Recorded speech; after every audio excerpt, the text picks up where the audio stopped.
like this. Get my new book, Sheep No More.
How many of you are prepared for an incident like this?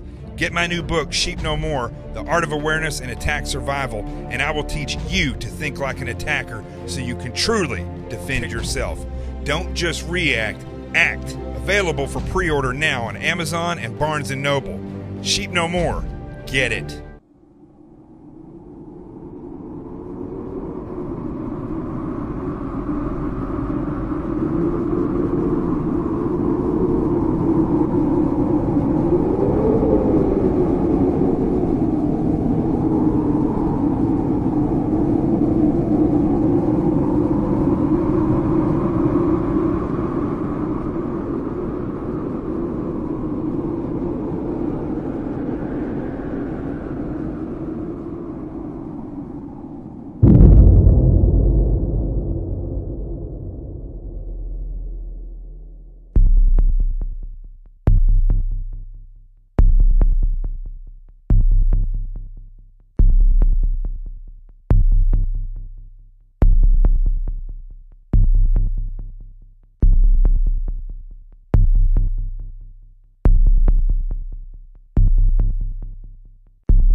My name is Jonathan Gillum. And this is The Experts.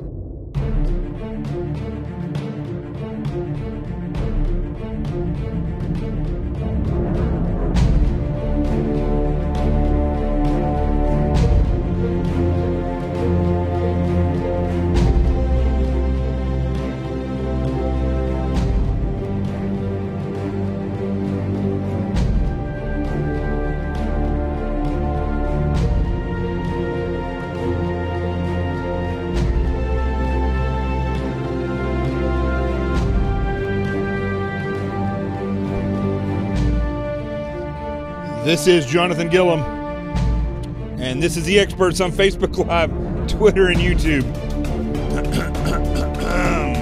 Sorry, I took a drink of nice sweet tea right before I started. Got me a little choked up. But we're going now.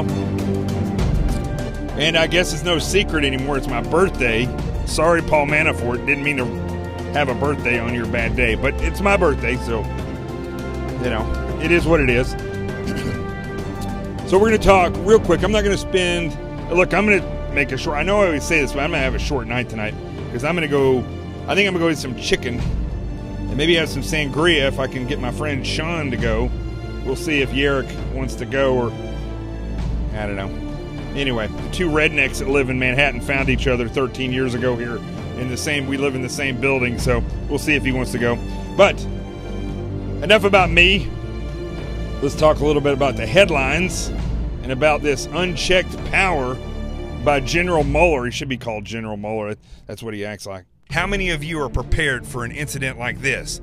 Get my new book, Sheep No More, The Art of Awareness and Attack Survival, and I will teach you to think like an attacker so you can truly defend yourself. Don't just react, act. Available for pre-order now on Amazon and Barnes & Noble. Sheep No More. Get it.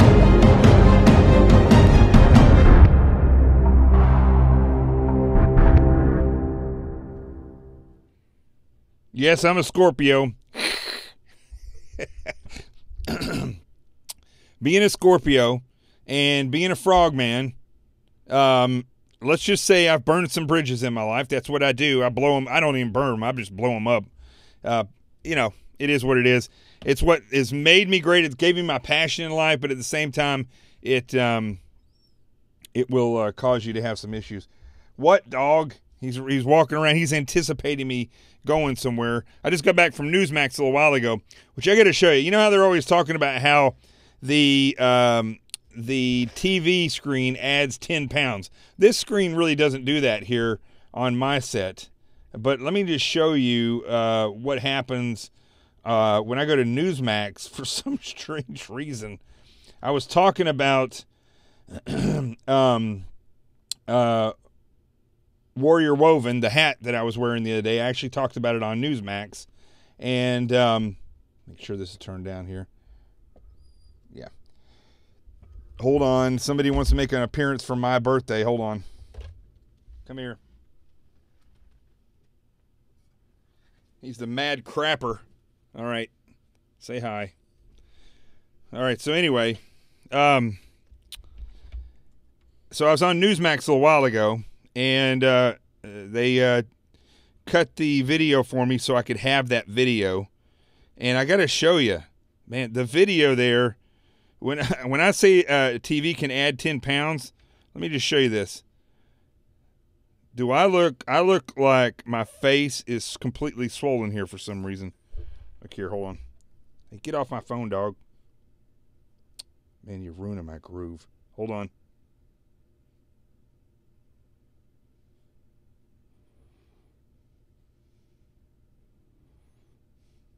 How's that for 10 pounds? I look like a bowling ball. Now, here's the other thing I wanted to show you. I moved my light in here, so my my camera is a little off. Where's this picture at? Yes. So, I know it's hard to believe, but yes, bare-chested frogmen are born. They are not made. And this is proof of that. This is my mom and me when I was a little over 17 months old with about a 10-pound diaper on. There you go right there. Look at that. Very sultry picture of my mom. I got a rag on her about that. All right, is that enough? Can I put you down now?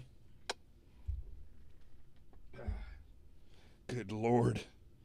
I didn't know when he got to be 17 years old he would be like a 2-year-old kid. So, let's see here. Hold on one second.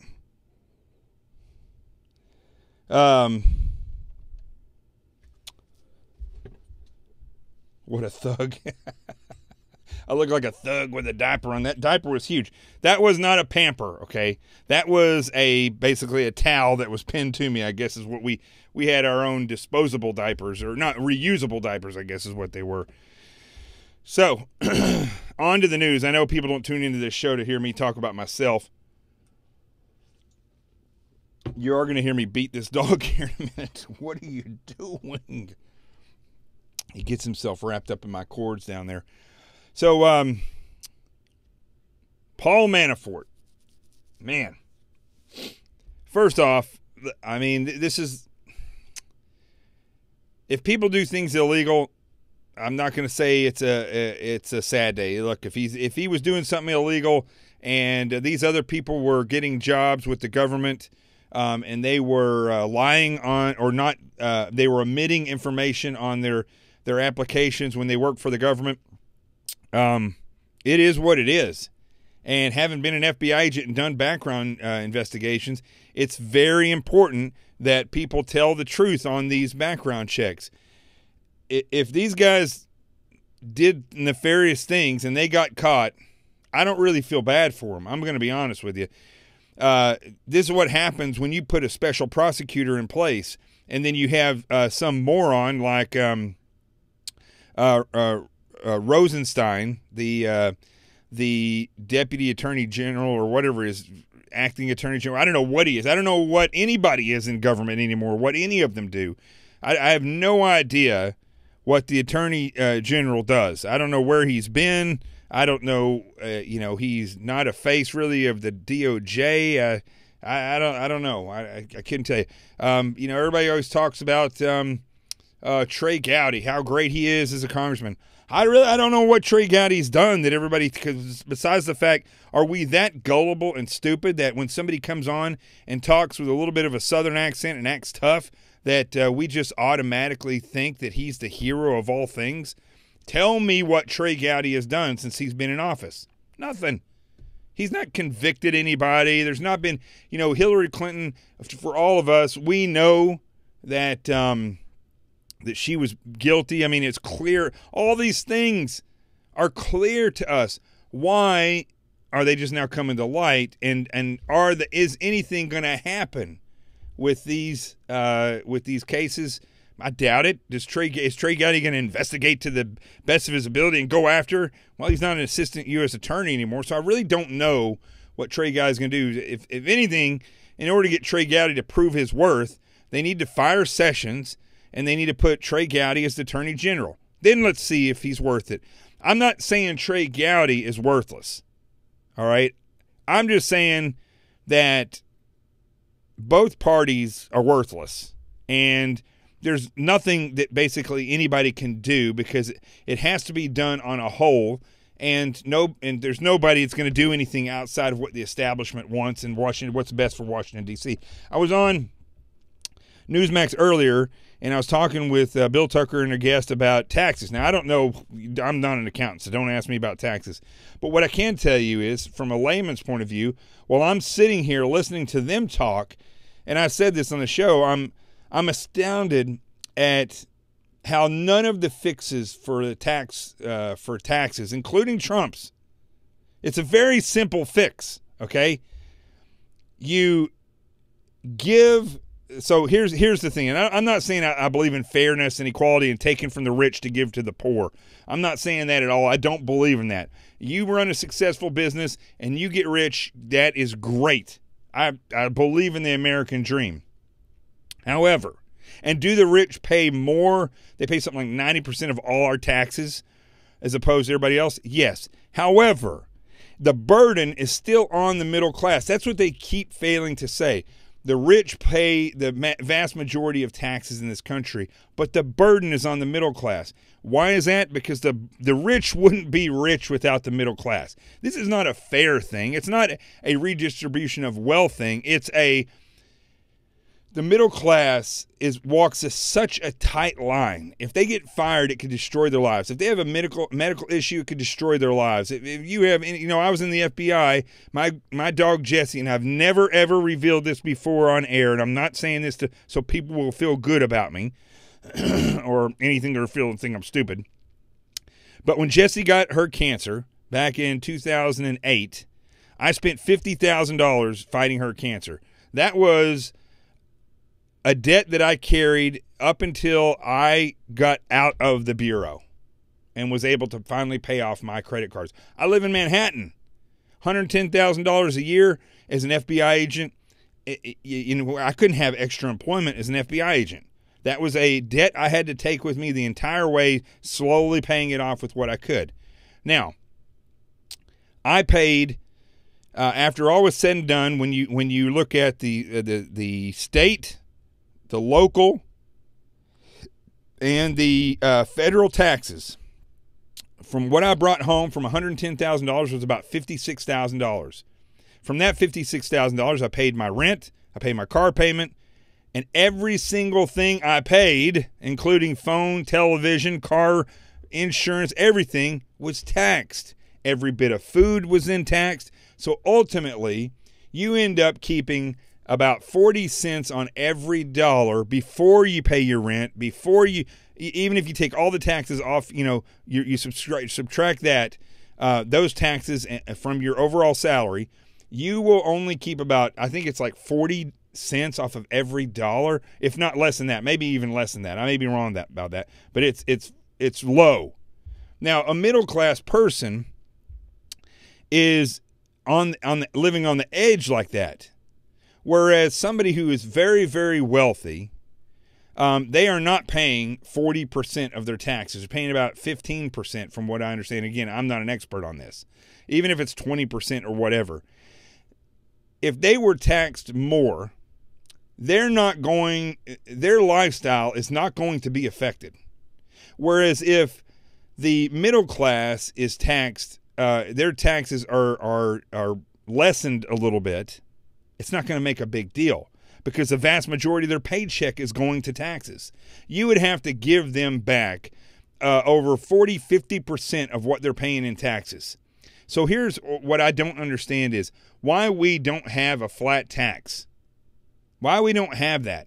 And if more money needs to come from somebody, it should come from big businesses. Big business. I'm not talking about small businesses. I'm talking about big businesses. Ford, GM, the airline industry, these types of places. Hollywood, for instance, where they make literally billions of dollars, right? And leave the middle class alone. I also don't believe that the low-income people should get away with paying no taxes. I believe you should pay at least $100 a year in taxes, at least.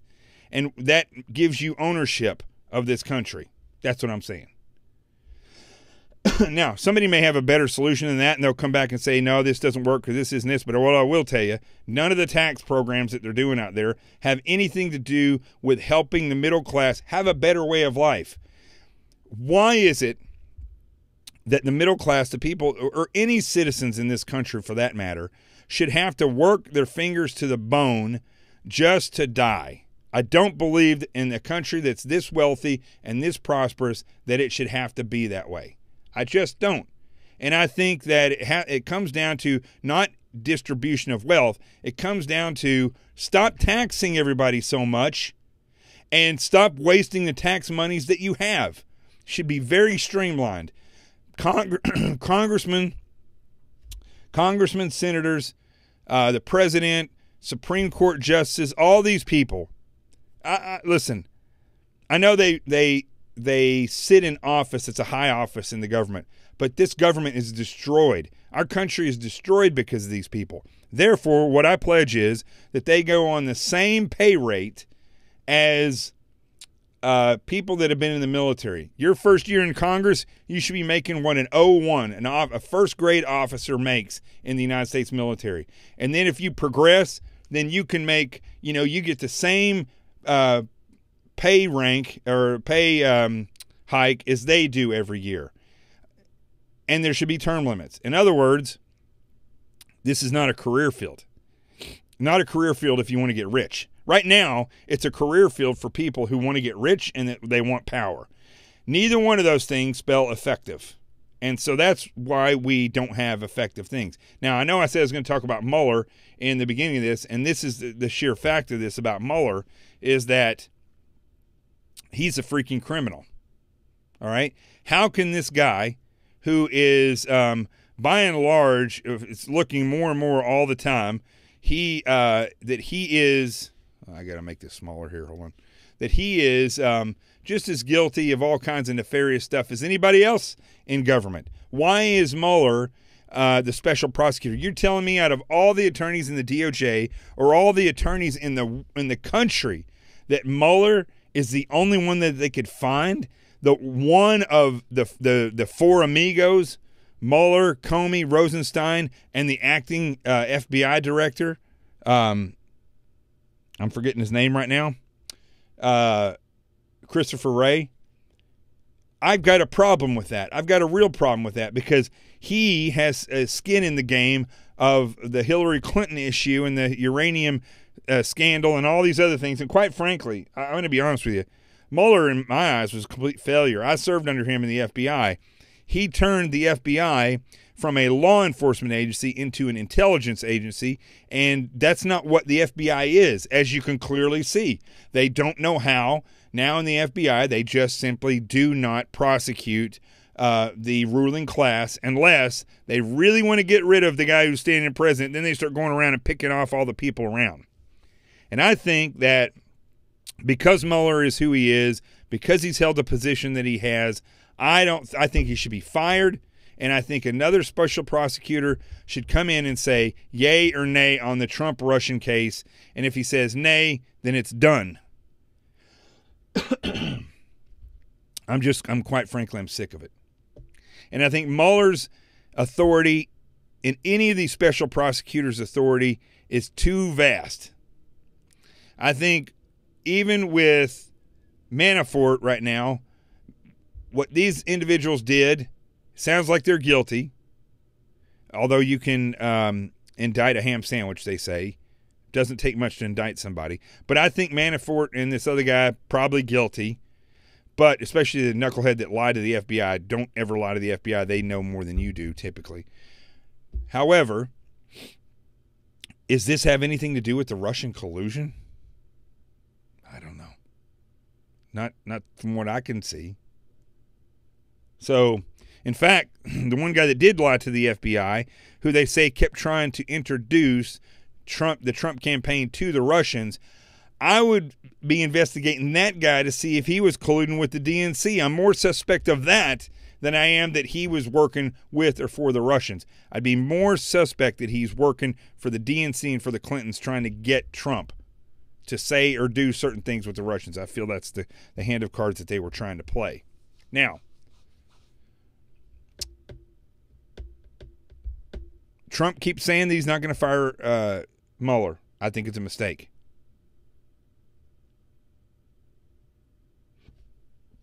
But, you know, it is what it is. He'll learn.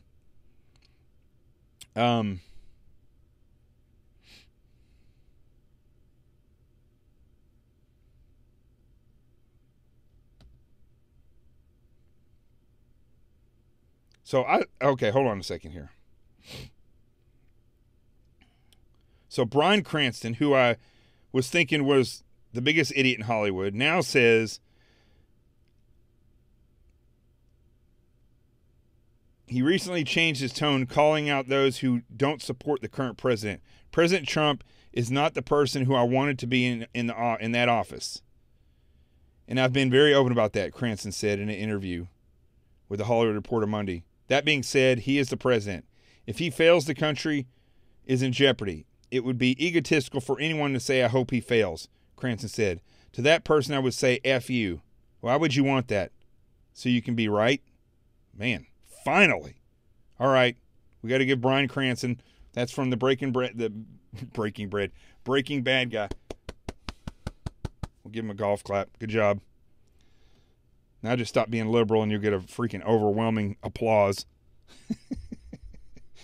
All right, so sorry, I'm all over the place tonight. Now, one other thing I want to talk about. Okay, we've talked about this thing all over the place with Mueller. I mean, whatever happened to Comey with his lying in front of Congress? Nothing. Here's the thing, the other thing about Manafort real quick before I move on to this. Do you realize that Paul Manafort, if these charges stick, that's a life sentence. That guy's going to die in prison. He's 67 years old. He's looking at a max of 80 years in prison. I don't know if he'll get that.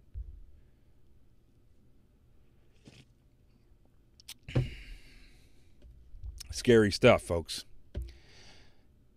Why would you get into politics in this day and age? Well, no, that's a silly question. I was going to say, and do things this wrong. They all do it. I can guarantee you, if we went and we started looking at with our own special investigators that had unbridled authority, there's no telling what we would find with all these different politicians. It's unbelievable what we would find. It would spin your head. You wouldn't even be able to imagine it. It's kind of like Hollywood, isn't it? They all say no guns. They all say Trump is bad. They all say, that conservatives are crazy, and they want their guns, and they're terrible, and they need to let the police protect them. Yet, when Weinstein goes out and gets busted not busted. When somebody finally turns Weinstein over and says no more, everybody comes out of the woodwork and says, "Oh yeah, he did this or he did that." And Ashley Judd, as I talked about last week, said her way of getting out of the situation was to tell him, "I will have sex with you if I win an Academy Award in one of your movies." It wasn't like she said, "If I ever win an Academy Award, then I will." It was she went ahead and tacked on in one of your movies. That way it would give him hope, right? But conservatives are crazy because they want to have their God-given right to carry a gun and to say what their opinion is about people going to the bathroom in public bathrooms that are transgender. That's going to get conservatives fired, right? And they're crazy because they're trying to be moralistic. But yet it took how many years for people knowing about Harvey Weinstein to come out in Hollywood and say this happened? And now other people saying, "Oh, we all knew it." Oh, George Clooney, really? You knew it. Oh, Matt Damon, you knew it. Well, doesn't that kind of make you not really accomplices, but I mean, that'd be the same as me saying, "Yeah, I looked out over my terrace yesterday and I saw some guy raping a girl. He lives across the street. I didn't say anything about it." I mean, that's basically the same thing. Although if it was me, I would have gone down there and whooped the dude's ass. That's what I would have done. But I'm a hairy-chested frog man that grew up in Arkansas with 3 sisters and a mom, and I don't take lightly when people sexually assault women. Matt Damon. Kevin Spacey. Here's something I don't understand, okay? I'm not any way, shape, or form condoning what Kevin Spacey did, but there's got to be something up because 30 years ago, he rolled on top of a 14-year-old kid who became an actor, all right? That's wrong. That's sexual assault. But that was 30 years ago. And all of a sudden, Netflix cancels one of the most successful shows in their history. Cancels it. Boom, just like that. I would say chances are, from an investigative standpoint, there might be more to this story, or there might be more allegations coming along. Very well could be. So here's what I would have to say to all those in Hollywood. First of all, Corey Feldman, I believe that you were molested, and I believe everything you say about there's a pedophile ring. But do yourself a favor, bro. When you bring this stuff up, don't then try to pitch it as a movie and get people to invest and so you can make a movie. That's just stupid. And as soon as I saw you do that, I'm watching this video on Facebook that everybody's passing around saying they're trying to kill you. All of a sudden now he's trying to pitch a movie or a show. Come on. You got the platform right there. Look, people like Corey Feldman, I'll tell you this, all right? You got money. We know you have money. Some of these Hollywood people go broke. But if you've been molested and things have happened and people are trying to kill you, get a hold of somebody like me. I'm a public face. I can get you in contact with all kinds of people who can protect you. I'll protect you. But don't go on there and try to be the hero and then pitch it as a show. because you're basically kind of like somebody who, you know, was a kid and they got molested, and the people who molested them got them addicted to drugs. And then when you're like, yeah, and they raped me and they got me addicted to drugs, can I have some drugs? Okay, you're an addict. You need to step away from the TV screen and start rattling off some names, and then maybe you do a really good job, they'll make a movie about you. But to try to pitch this when it's still going on, if it's that vital of a thing, maybe you should start opening your mouth, go to the cops, go to the FBI, go to any of these number of private investigators that are looking into child molestation, trafficking, smuggling, all these things, and let's get it done. But don't go pitching a movie. So anyway, where am I going with all this stuff? Unbridled power. If you don't keep power in check, you know what happens? It intoxicates bad people. I know lots of great actors and powerful people. I don't know that many powerful people in Hollywood, but I've met some. And I don't know whether or not they're corrupt or not. But I do know a lot of power people in government, they're not corrupt. They're good people. They work in a corrupt society. So it's hard for them to get anything done. I know a lot of people I've never done drugs. I know people who've never done drugs, you know, that worked in the government or what have you. They're just good people and they do the right thing. That's great. You could probably give those people power and they would do all right. If they won the lottery, they would do okay. But what typically happens when people win the lottery? Within 2 years, they're broke. Why is that? Because when you give people unchecked power, that power then becomes them. There is no law to hold them. There is no one to tell them, don't spend that, don't buy that, back off a little bit, relax, take a breath, enjoy life, do something meaningful. The money becomes the meaning. The power becomes the meaning. And if you don't check it, inevitably, always, the power will be manifested into domination and the quest for more power and more money. So whether it's Hollywood or whether it is politics, whether it doesn't matter. It could be Boy Scouts. It could be anything. Your jobs. How many of you have been in jobs where people get their own little piece of the authority, their own little piece of recognition, their own little piece of ego in their job place, and they just turn around and start screwing everybody? I'm not talking about sex. I'm talking about like they try to undermine everybody. They cut their legs out from each other. That guy Jeff Ringgold that was my last boss in the FBI, he was exactly like that. You know, a lot of those SWAT guys, I never understood that, the SWAT guys in the FBI. The heck are they walking around like they're some kind of Billy Badasses for? They go through a week or 2 weeks of training, and then they walk around with acting like they can't talk to any FBI agents all the place. Look, I'll say what it is. It's stupid. Looks stupid. When I was there, they looked stupid. And if I had any of them in my face right now, I'd say it's stupid. I don't know. Some of them are nice guys. I knew some of them before they went in there. They ended up acting like idiots once they got in there. But, you know, I've been around people who paid the ultimate price in training, not died. That's the ultimate price. But guys like myself who went through real training, just training. I know plenty of guys who were SEALs that went through training. They did a platoon. They got out. They didn't have any illustrious career. Those men paid a price with their bodies and their minds. They bled in training more than any of these people in SWAT. A lot of the times in the FBI will ever. They're not going to bleed unless they trip. The point is, people get their little slice of power and they become idiots. They become nefarious. It's really nefarious. You would think that they would humble themselves when they get power, but they do not. And that if you've ever questioned whether or not human beings are evil in nature, they are. We prove it every day. All of us do.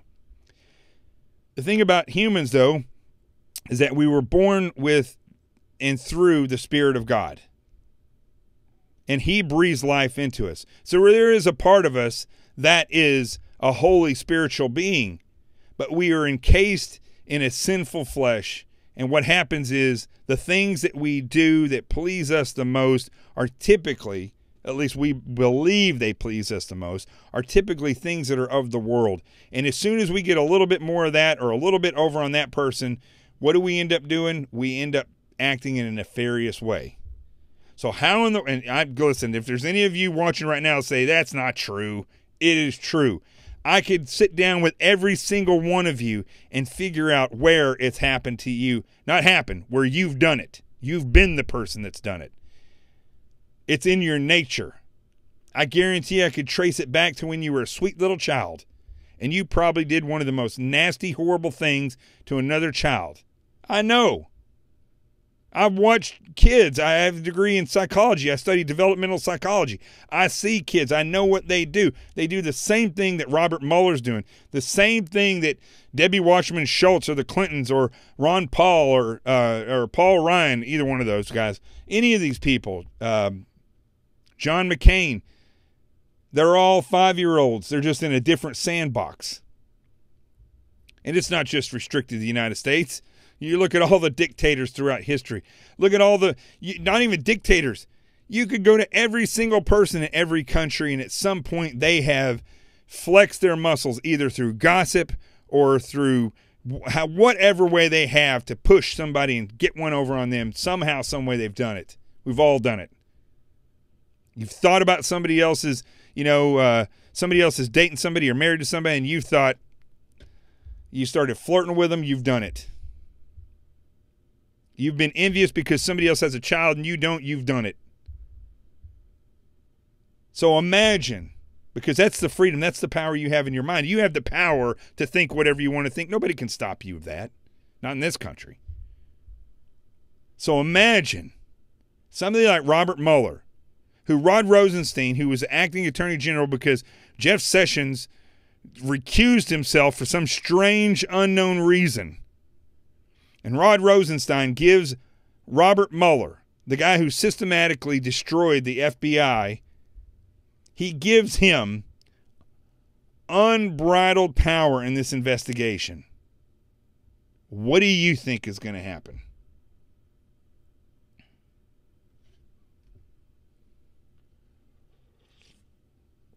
And look, Georgia Cowgirl, we all have morals and ethics, or at least I hope we do. Not everybody, I shouldn't say that, but I have morals and ethics as well.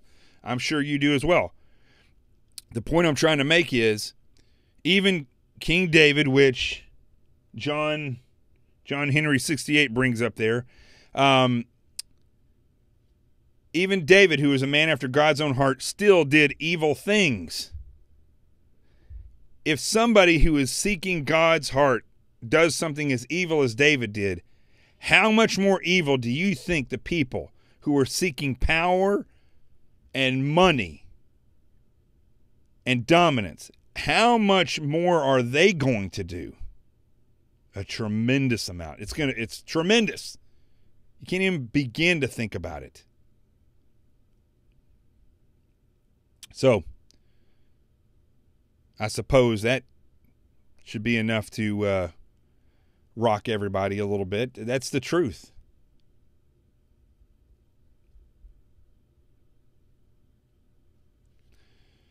Yeah, you know what?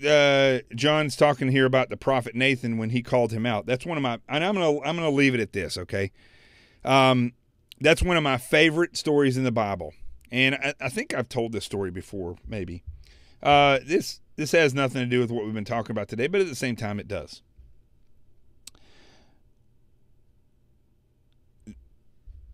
Those of you who don't know the story about David and Bathsheba, David was surveying his, the kingdom of Israel, and he looks down and he sees, I'm going to say this in guy terms, he sees this hot girl down there taking a shower. Why in the heck she was taking a shower outside where David could see her, I don't know, but it is what it is. Listen, I've been in Honduras driving down the road, saw some girl taking a shower on the edge of the road because they were so poor. Maybe that's what it was, I don't know. But she was good looking. And he sees her. And David, they never hid the fact that he was a red-blooded, I almost said American. He was a ruddy man, is the way they describe him in the Bible, a man after God's own heart. He was somebody who, loved animals and grew up with animals and fought animals. You know, he was an amazing, amazing man. And he always sought God's heart. He wanted to know God truly, which I've always tried to emulate that. To want to know him rather than fleeing from him like atheists, to know him. I have this internal drive that wants to know him. Why not? Seek him out. Query him. Tell him you believe and hold him, you know, to the standards that he wants you to be. Hold him to the standards of being in a relationship with you. I've always felt like that. And when I read this, you know, one of the hardest things I ever went through was when my dog Jessie died. She was my favorite, just a blessed little dog. I loved her to death. This was her right here. Let's see her. That's her. That's when I was in the FBI Academy. That's Rico when he was, I don't know, he was like 10 years old there. And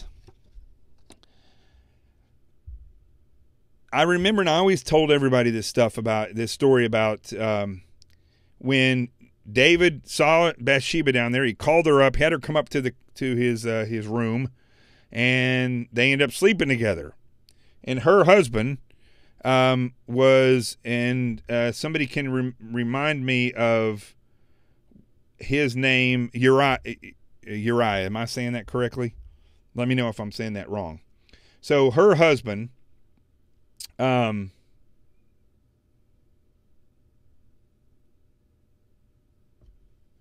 right, hold on. I got somebody I got to block here because this is going to get on people's nerves. So, stand by.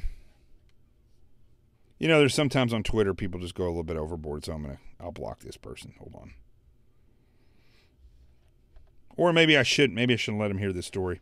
All right, so don't worry about that person if they say anything else. Let them say whatever they'll say. I wouldn't worry about it. So, basically, David sees Bathsheba, brings her up there. They end up sleeping together. She gets pregnant. Well, one of his mighty men, David's mighty men, which is like his SEAL Team 6 guys, was her husband, Uriah, I think. Yeah, Uriah. And he had him brought back from the front line because he knew that she was pregnant.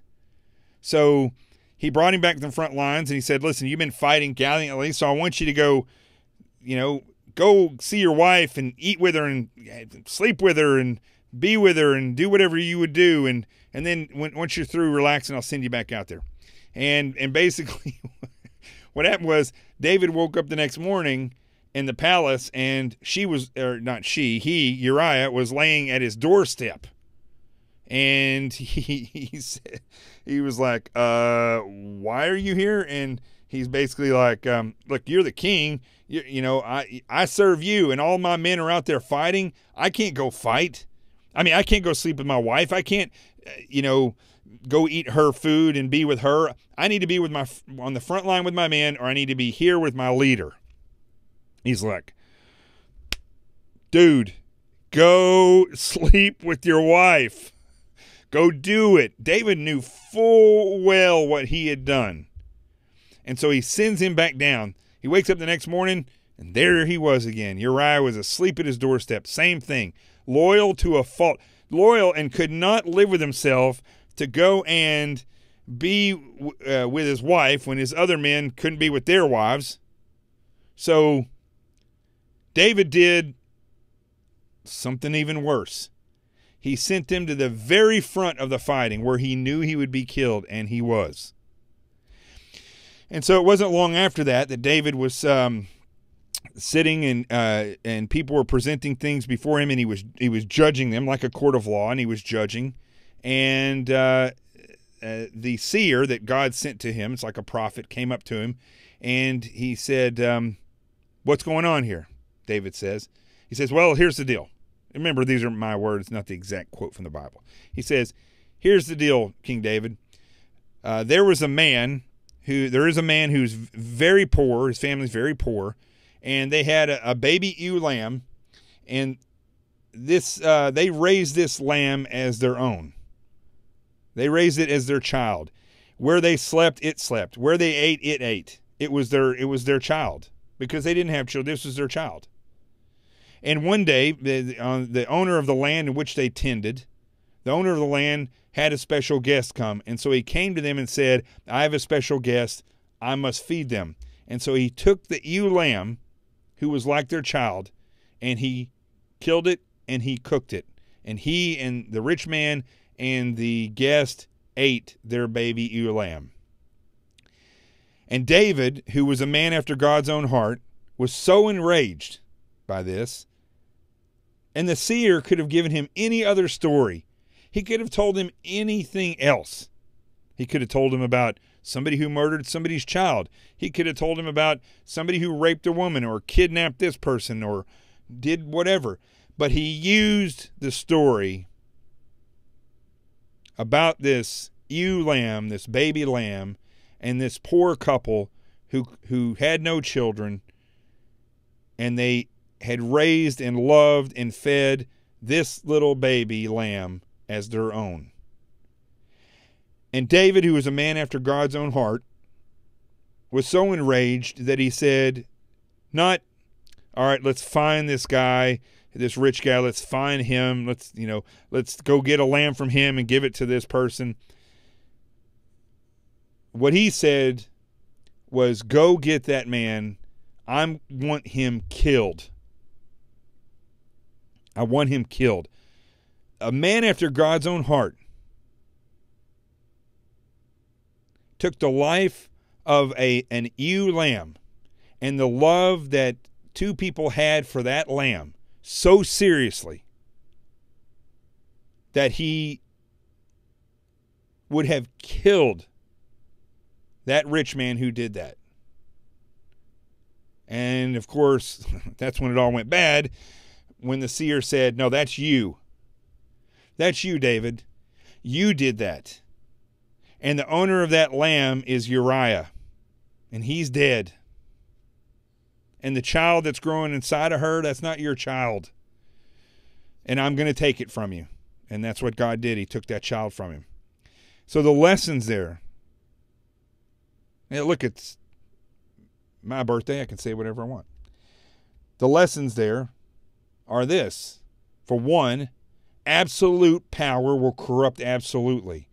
And if you get yourself into your own little kingdom, you have to be very careful and watch that you don't wield over people. And if you think that you might, and we have the propensity to do that, you should tell a friend, if I'm acting like a jerk, if I look like I'm wielding my power over somebody, you need to tell me, and I'll stop it.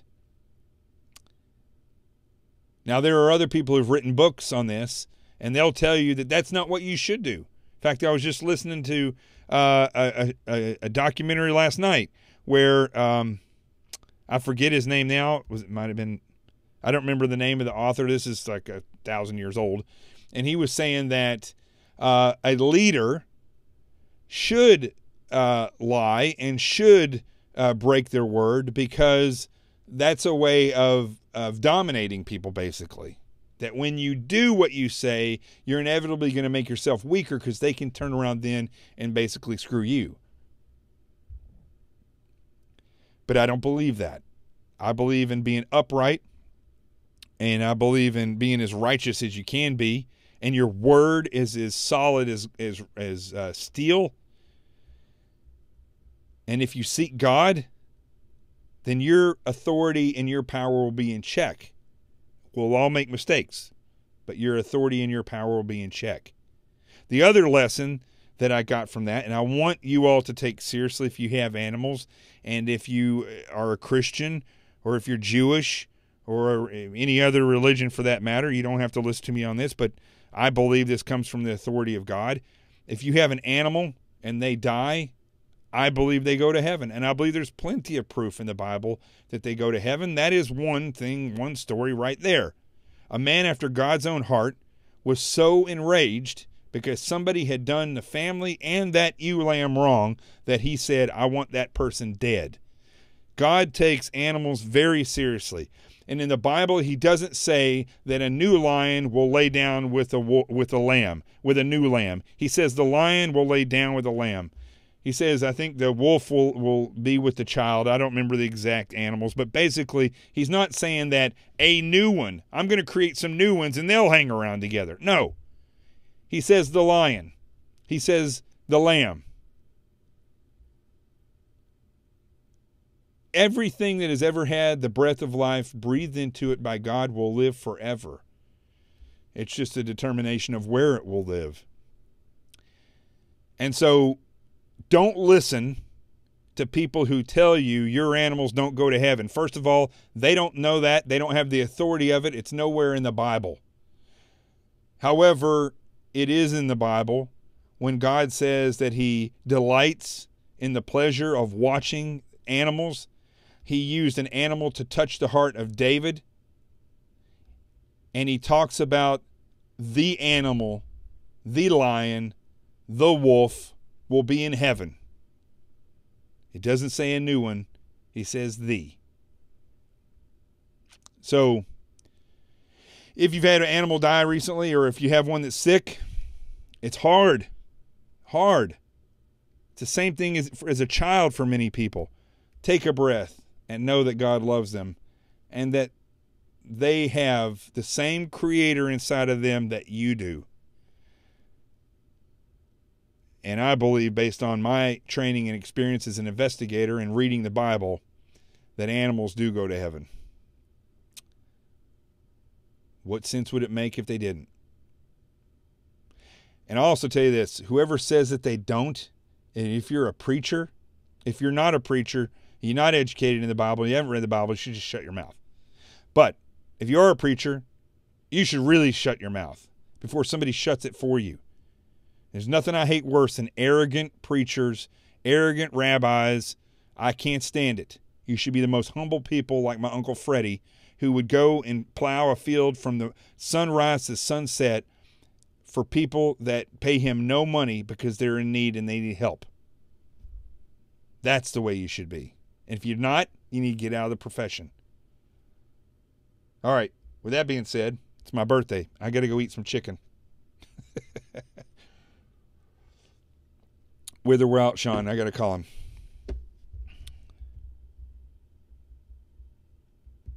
Anybody got anything? That person pop up here anymore, that idiot? I can call him an idiot now because I'm through preaching. All right. Thank you guys for all the birthday wishes. And we'll be back tomorrow with a full show. Enrico's down there, passed out, finally relaxed. His dog, the older he gets, the more anxiety he has. All right, I think that's it. Let's go to the truth zone and hopefully Trump will fire this guy. I don't know. Let's do it. How many of you are prepared for an incident like this? Get my new book, Sheep No More, The Art of Awareness and Attack Survival, and I will teach you to think like an attacker so you can truly defend yourself. Don't just react, act. Available for pre-order now on Amazon and Barnes & Noble. Sheep No More. Get it.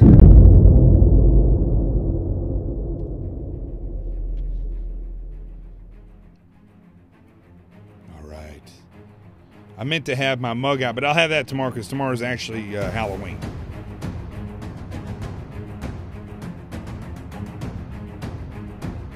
I don't know. Somebody says you can't fire a judge because you don't agree with their decision. That's true. That's true. But judges should be able to be fired if they're in malpractice of their work. They should be able to be fired if they show a propensity to lean towards the left or the right, that they're supposed to be impartial. I think there are measurements that should be allowed to fire judges. I think they exist. And just like the rest of these people in Washington, D.C., you cannot allow power to go unchecked. When you do, what suffers, first and foremost, is freedom. Freedom must have centered and upright people that work in government. It requires that. If you get people that start, especially in the way our government is, people that We don't have king and queen, a king and queen. We have queens and kings. We have people that have manifested themselves into the ruling class. And there's nothing in the Constitution about a ruling class. There's nothing in the Constitution about a media that exists as the fourth branch of government.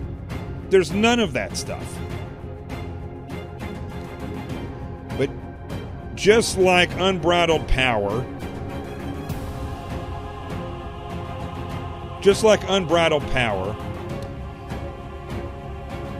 will lead people astray into doing nefarious things. Freedom that is unchecked will give those people a home. You must check yourself. You must check your freedom. You must, all citizens must stay in contact with reality, because what happens when you don't serve, when you expect these people to go up there and do what's right and you just let them go freely and you don't hold them to a standard, what happens? They gain power. They gain power that's unchecked, and eventually they will start to do what is best for them and not for the people. And when that happens, when that occurs, you are basically setting yourself up for a tyrannical government. I don't care what anybody says. This country's fully been subverted. I watched a documentary last night about the Catholic Church and their relationship with Saul Alinsky. I never knew this existed, but it was a deep relationship that many of these Catholic churches and priests had with Saul Alinsky. They were saying over 1,000.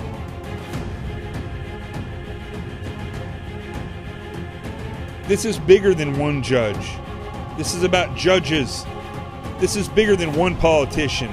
This is about politics in general.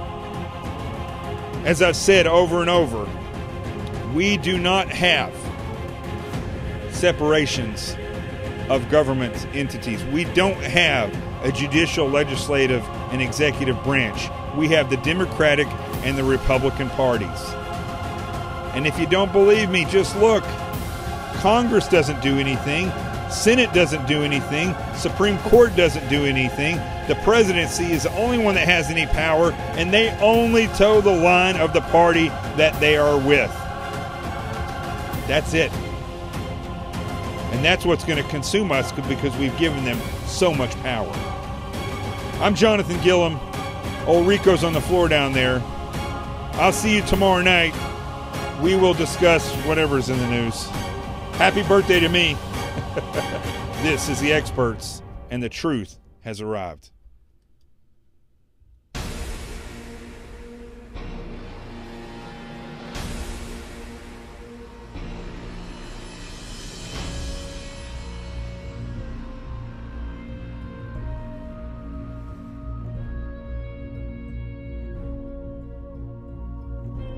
By the way, Philly fanatic, you're about to get blocked because the stuff that you're saying is absolutely stupid. So if you want to come on this show on Twitter and you want to have a legitimate discussion, that's cool. But I'm going to block you after this show is over with because you have no argument. And the same as the rest with all you trolls. If you want to come on here, this has nothing to do with free speech, idiot. This is my show. And the reason this is called The Experts is because people come on this show.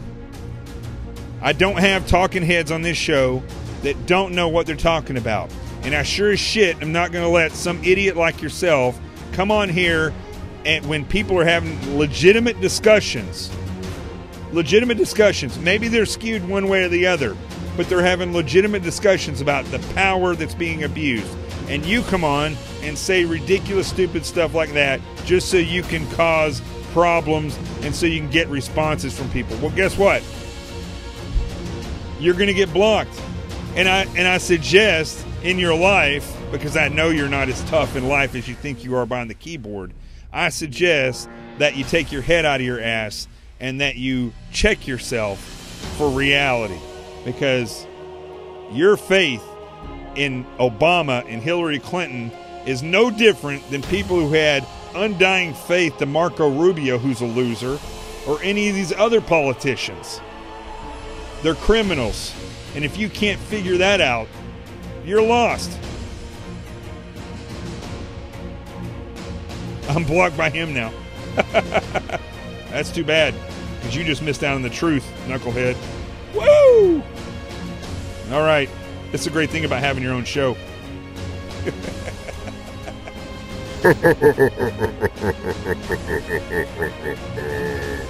I'm Jonathan Gillum. That's Rico. This is the Experts. And as always, the truth has arrived.